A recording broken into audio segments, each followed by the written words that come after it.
Words at War.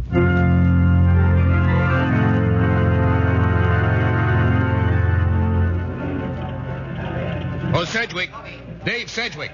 Yes, boss. What have I done now? Step in my office. Right. Well, you've done nothing except... Well, congratulations on that Fanatelli killing story. It was good. Gosh. Tell me, Dave, how'd you like to cover the biggest murder story of the year? Oh, brother, that's for me. Okay, get packed. You're leaving for England to cover the war for the Globe. Leaving? Now, don't start yapping thank yous at me. Listen to me. We're caught short. Wangley got hurt in a plane crash. We need a man we can trust over there. And don't let it go to your head. You cover a story over there the same as you do here. Just remember to be above it, beyond it, impersonal, and impartial. I catch. Just a guy holding a mirror up to light. All right, cut the smart stuff. Tell me, want the job? If the British don't object, why should I?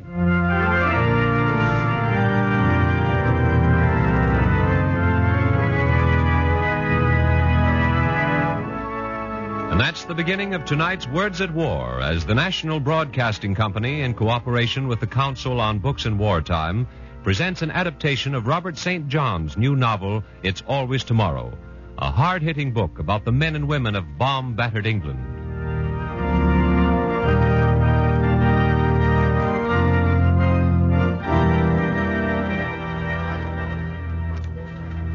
His lordship will be going to the country tonight, but he wishes to retain his suite. Very well, sir. The name's Sedgwick, David Sedgwick. I've got a room reserved here. Sedgwick? Yes? David Sedgwick? Uh-huh. Oh, come along then. I have your keys, old boy. Well, who are you? Oh, Dick Matthews, old boy. Over here 5 years now, you know, for the Globe, and waiting here to show you around. Thanks. Say, Sedgwick, has anyone ever told you you bear a remarkable resemblance to Gary Grant? You don't look so bad yourself, Dickie boy. Oh, now look here. Now, take it easy, kid. It's that English accent. It kind of gets me down. Now, suppose you tell me how I get started around here. Well, first of all, you've got to get your ration books. Then you'll need passes to get you by the armed guards at the Ministry of Information. Uh-huh. The War Office in Whitehall, BBC, and other government offices. Then you'll have to register as an alien. As an alien? Why, yes, of course. You're an alien here, you know.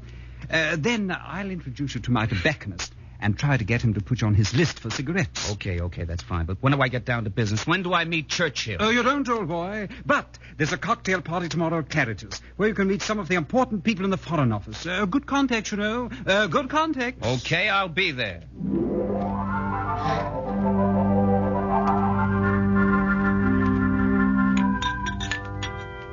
I said, 2 pink gin. Yes, sir. Tell me, Sedgwick, what did you people think of the Prime Minister's statement that he doesn't intend to preside over the liquidation of the British Empire, huh?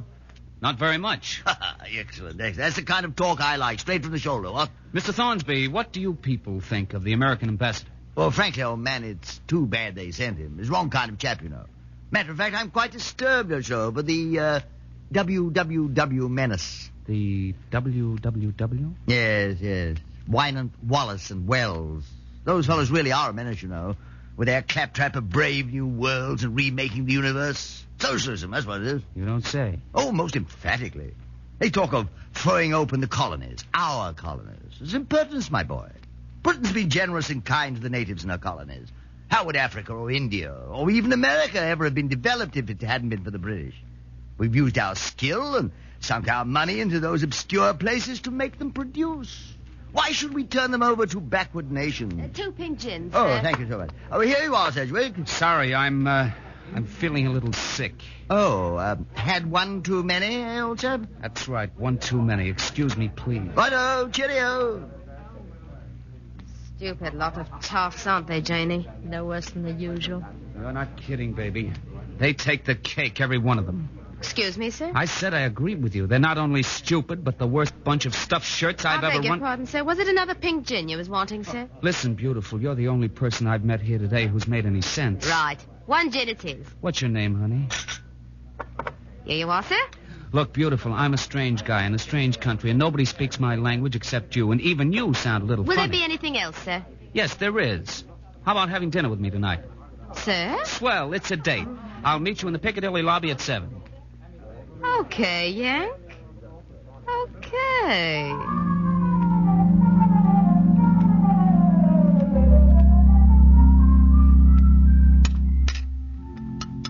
What's your name, honey? Polly. Polly what? Just Polly. What's yours? Dave Sedgwick. Dave to you. Have you ever been to Hollywood, Dave? Oh, no. I come from Chicago. Chicago? Mm-hmm. I never heard of it. Really, David, you know, you look just like someone I've seen in the flicks ever so many times. The flicks? Yeah, you know. Flicks. Cinema. The movies. Now, don't tell me it was Cary Grant. No, isn't he the stuck-up one, though? Polly, you're priceless. What you doing in England, David? I'm covering the war for a newspaper, and I think you people are terrific. I mean, the job you've been doing. Yes. And I think we've been taken in. You've been... What do you mean, Polly? I mean, I think we're a pack of fools for fighting the bloody war, that's what. I beg your pardon, sir. Would you and your friend mind moving to another table, sir? What's that, waiter? No need to ask him, David. Look around you. Can't you see that all the lords and their ladies have left the vicinity of our table? But why? Because they've spotted me for what I am, a waitress. They think I'm not good enough to be eating in the dining room of the Savoy along with the likes of them. Oh, you're kidding. Am I? Now do you understand why I don't care who wins the blooming blasted war?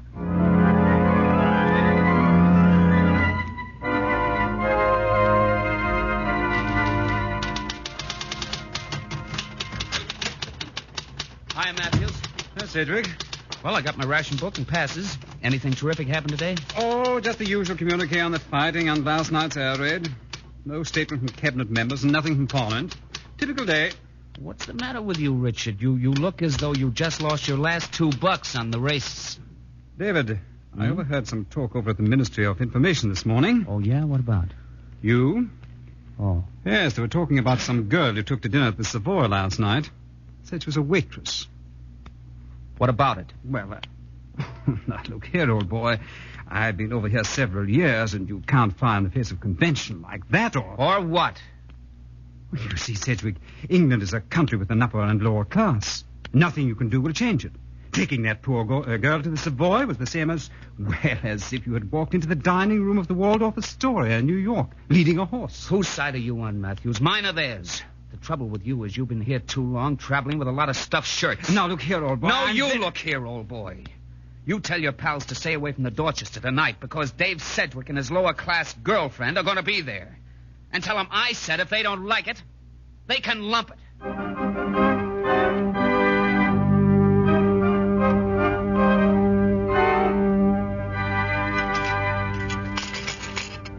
Well, Polly, how do you like dining with the toughs for the second night in a row? Oh, I can stand it.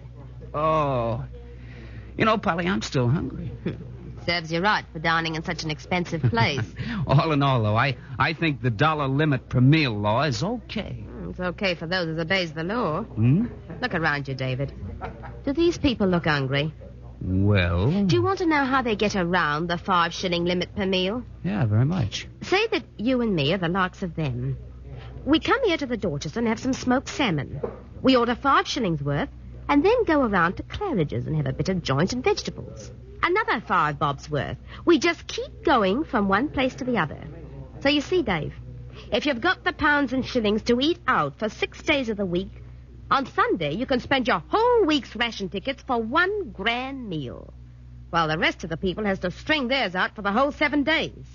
So that's what happens. Oh, I hate them. And I hate this war which is being fought to save them and their precious skins. You're wrong, Polly. This war isn't being fought to preserve people like them. Oh? It's being fought for democracy, I suppose. Yes. Well, my father lost his leg for democracy last time. And what did it get him? The privilege of stumping around on a wooden leg and selling violets to the rich. Polly, if you feel that way, why do you wait on those people at Claridge's? Because I don't want to get drafted into the Wrens or the ATS or a munitions factory. I'm not helping their blasted war along. Not me. Polly, I don't get it. Look, if you work for a hotel, no matter what your job is, it's called a reserved occupation, and they can't draft you. Nothing's too good for the rich, you know. You're bitter, Polly. You're bitter and prejudiced. Don't you realize what's at stake? Don't you know that the rich and poor in England are all in the same boat? Do you want to take a chance on the Nazis winning the war? What difference does it make who wins the blasted war? The Jerrys won't scrounge me any worse than my betters have been doing up to now. Let the Germans win. Let them win. Look, Polly, I'm sick of taking news handouts from government officials. Let's go out and ask the people themselves how they feel about it. What do you say? Okay, David. Waiter, the check.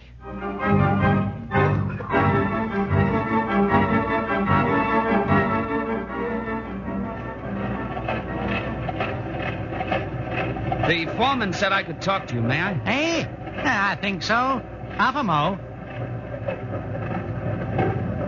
Now, How many hours a day do you work in this factory? 12, How many days a week? 7. But I hear we're going on 6 soon. Tell me, why are you willing to work so hard? Willing? Hey? What's that?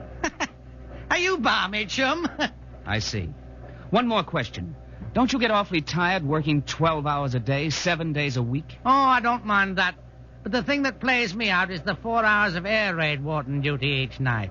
But after the war, I'll rest up.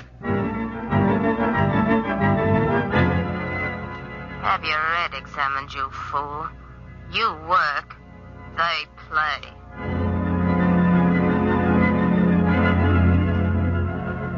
Cabbages, savoys, greens, sprouts, broccoli. Yes, sir. Some nice greens, sir. No, I'd like a piece of fruit. Have you got any oranges? Oranges, sir? Blimey. Last time I saw a orange, it was on exhibition in Regent Street, sir. That was 5 years ago. But we'll have them again, sir. I'll bet you will. Yeah, that's what we're fighting for, ain't it? What do you mean? Well, so all of us will have all the oranges we can eat, sir. Yeah, and we will too, right after the war. Fruits for them, but not for you, you fool.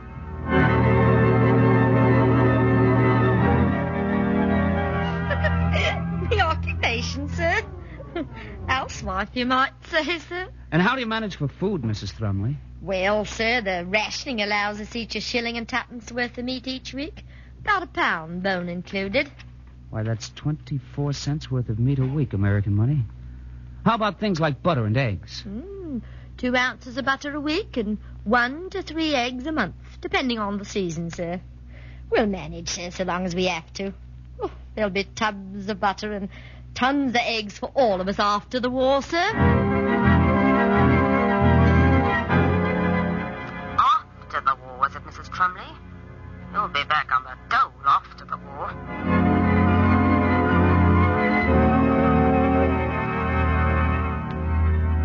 And how do you feel about the taxes, your lordship? Taxes? What does any man think about taxes? What Father means is that he doesn't mind the taxes. Do you, Father? What man of English blood would, when he sees what the dirty Hun has done to our people and our cities with his bombs and his V1s and V2s? Thousands killed and mangled. 1 out of every 3 houses in Britain utterly destroyed or damaged. Yes, Mr. Sedgwick, I like to pay my taxes. Every penny's a bullet aimed at the heart of the enemy. Would you mind telling me for publication how much you paid last year, your lordship? Oh, about $975,000. 900... Gosh, you sure must have cleaned up. Well, as a matter of fact, Mr. Sedgwick, Father only netted $24,000.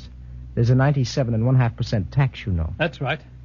My income was about $1 million your money.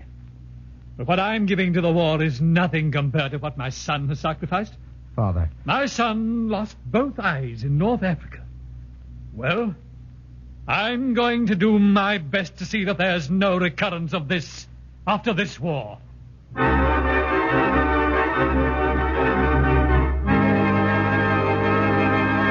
Stop it, David, stop it. Do you think I'll believe the likes of him either? Oh, I'm tired of all this, David. I'm tired of your arguments, tired of your flag waving. You're shouting at me, picking at me, arguing at me. Polly, I've proved you're wrong. You're twisted in your thinking. If all the people I've interviewed felt like you, England would have thrown in the sponge long ago. Sure, there's injustices in England, in America, too. But do you honestly think you can wipe out those injustices if Hitler, Himmler, and that gang got the top hand? Do you? Polly, get into it and do your bit. Then afterwards, you will have the right, yes, the duty to see to it that the upper crust listens to you. Let them listen to me now. I say I don't want to live on hopes. I say let them eat the same as we eat. Make the same sacrifices we're making. Let them come out of the fancy restaurants and do their part. And then I'll march into the nearest war plant and get a job tomorrow. No, I'm tired. Come on, let's be off. Where to? The Savoy? Not in your life. There's something more me own style. The Elephant and Castle.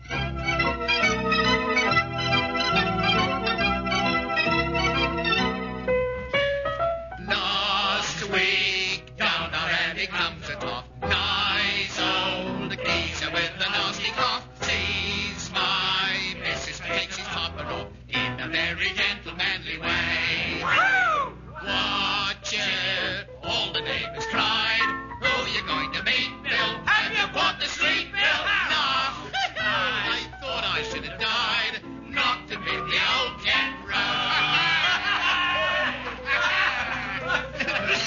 it a grand song, David? Oh, it's the best. Well, if it ain't my old pen pal Polly, how are you, lovey? Albert, as I live and breathe. Yeah. Well, Mind if I join you and your friend at your cane and Abel? Well, sit right down, soldier. What'll you have? Gin and bitters, if it's all the same to you, sir. Gin and bitters, please, miss. yes, sir. David, I'd like you to meet an old friend of mine, Albert. Albert, this is David. Pleasure's all mine, sir. Hi, Albert. Say, what's this Cain and Abel business? Cane and Abel? Table. Oh, I get it. It's slang, David. Rhyming slang, we call it. Rhyming, eh? Well, say something to me in it. Well, he went up the apples and pears, and he sets down his cherry ripe on the cane and Abel. Says to his cows and kisses, and where me round the houses. Hey, now, wait a minute. Slow down. What in the world does that double talk mean? It's quite simple, Dave.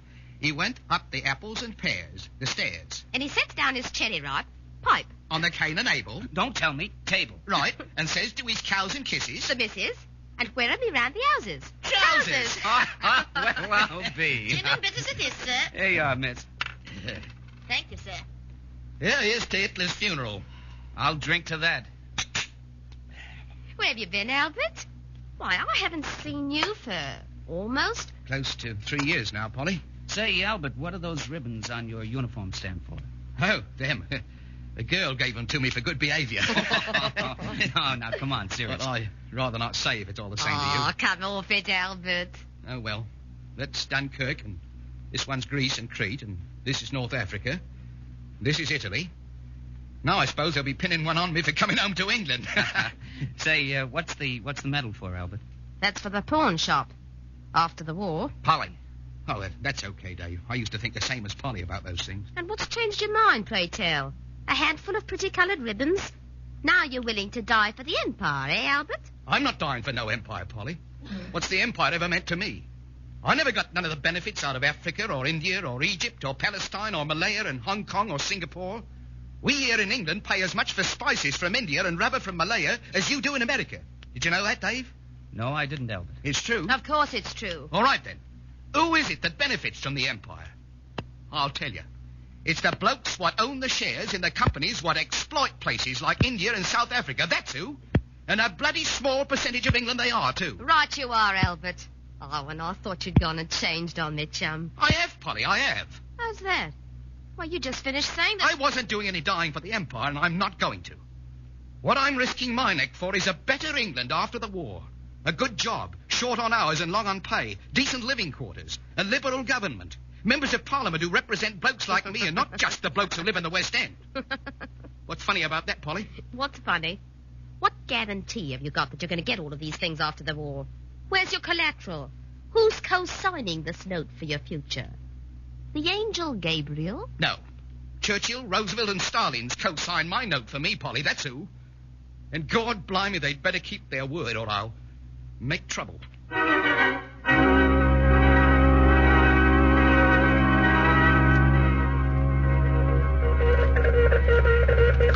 English people say, will not let years of servitude to war, years taken out of lives, years of meager food, uncertainty, bombings, and slaughter be forgotten. Stop. When rebuild England, intend to rebuild lives and security with it. Stop. Have not forgotten sacrifices and have no intention.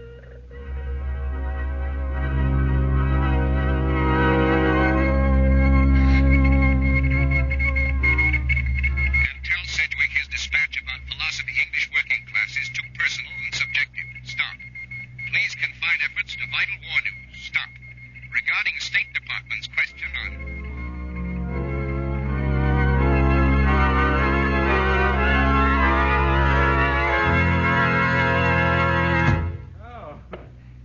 About that cable from the Globe, old fellow? Well, wouldn't you be? Well, if I were you, I'd stick to the Daily Communique. Find myself a sympathetic lady friend and have myself a good time while I was over here. That sounds as if you don't expect me to be here very much longer. Oh, there's no room in England for idealists. Look, Dickie boy, I'm no idealist. I'm a reporter. I sent the Globe a story telling them what I saw and heard, and then they... Oh, play it safe, old boy. Stick to the Daily Communique. Don't be naive. Don't you know the truth doesn't always look good in print? Wait a minute. Who says I have to print it? If I can't send the truth about the people, why not send the people themselves? Huh? Give it to me slowly. Sure, look, it's the little people of the world who have to fight the wars. But if the little people met and knew each other and realized that their common interests were tied up together, there'd never be another war, right? Right. Hold on a minute. Scatter a shipload of English workers through 100 American factories. Let them stay there for the duration. No speeches, no propaganda, no nothing. Just work. How long would it take for the Americans to find out that all Englishmen don't wear monocles and spats? Send some Detroit workers to England, and the English would soon discover that all Americans aren't gigolos. Where are those cable forms? Who are you sending a cable to, Sedgwick? The Globe. The biggest story of the day. What story? Via press wireless by Sedgwick. London plan to bring about closer understanding little people Britain, their opposite numbers America. Today advanced in letter to British Minister Labour. Say, what's this? I just came from the ministry and they didn't say anything about this. He hasn't received the letter yet, stupid. I'm going to write it after I file this cable.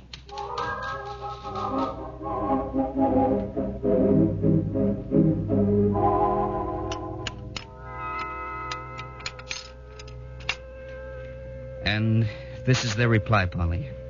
I got it this afternoon. Have filed your tonight's think piece in wastebasket. Stop. You not over there to solve England's social problems. Stop. Your copy lately, too full of phrase, quote, little people, unquote. Please abstain using this phrase in future. Oh, you poor darling. Does that air raid siren bother you, Polly? Do you want to go to a shelter? It's funny. You know, the people who run your paper are no different from those I wait on at Claridge's. They all want to maintain the status quo. Polly, I moved out of the Savoy today. Why, David? To be near my new job. New job? Oh, don't tell me they've gone and sacked you. Oh, no, Polly. I'm still working for the Globe, but I've taken another job in a munitions plant. Have you gone balmy, David? Now, what do you want to go and do a thing like that for? Because I believe in people like Albert and you, Polly. I believe in this war, and I want to help our side out. I've written and talked enough about democracy. Now I want to do something for it. And I want you to quit your job and come in this with me. Polly, this is a people's war with all of us fighting for something to believe in. People's war? What kind of people? Oh, Polly. Oh, no. When it ain't no longer a reserved occupation to serve tea and crumpets to swells on the dotted four, and when they give us some guarantees for the future, then I'll join your bloody war. But not until. Uh-oh. That was a close one. You frightened, darling? Who, me? Please take shelter in the cellar, everybody. Hurry, please. Come on, Polly. Safest place in the Blitz is under a stairway. Here we are. Stand over there. Let me get in front of you, darling. Are you okay?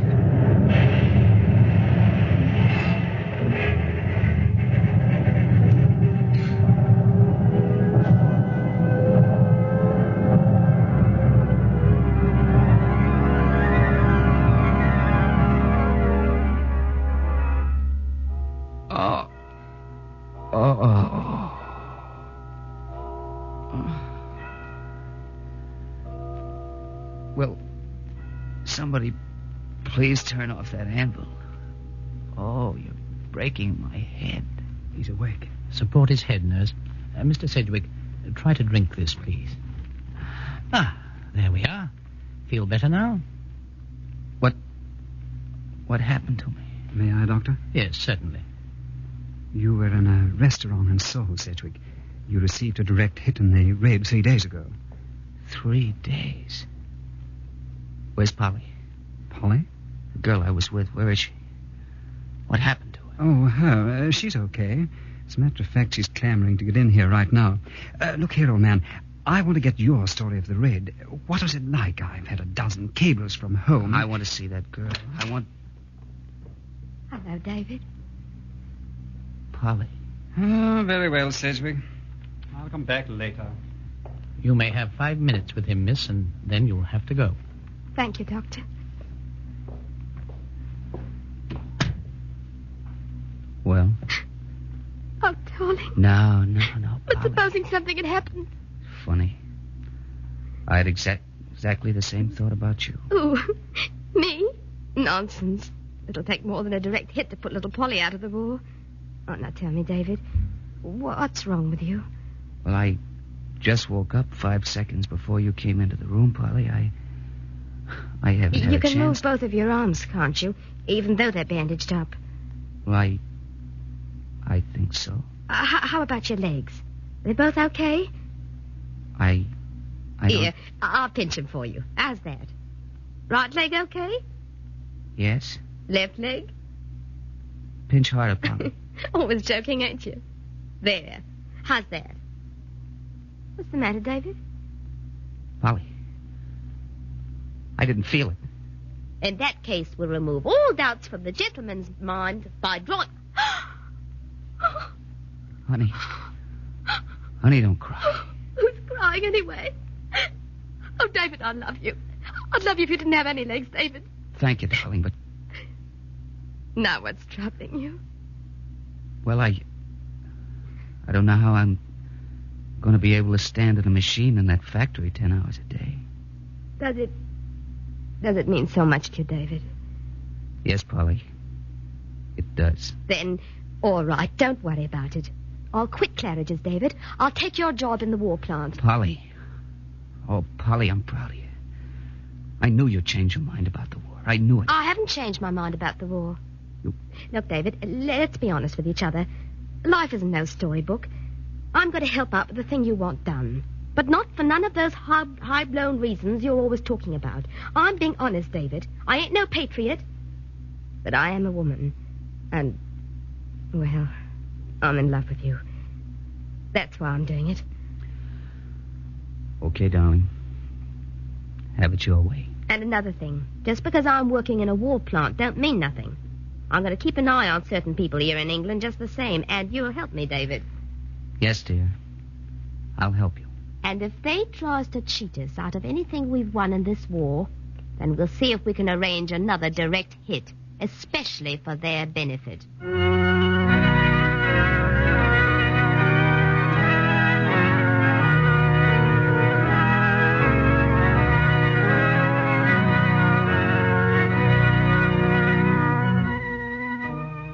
Tonight, Words at War has brought you It's Always Tomorrow by Robert St. John. The radio dramatization was by Martin Stern, and the cast included Bill Quinn as Dave Sedgwick, Kathleen Cordell as Polly, John Stanley as Albert, and John Moore as Matthews. The music was arranged and played by William Meader. Production, Garnet Garrison.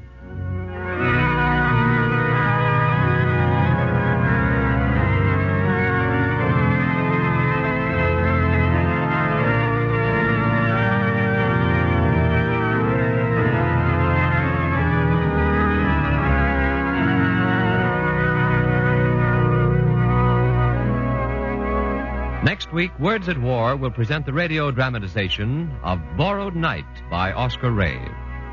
This series of programs is brought to you in cooperation with the Council on Books in Wartime by the National Broadcasting Company and the independent radio stations associated with the NBC network.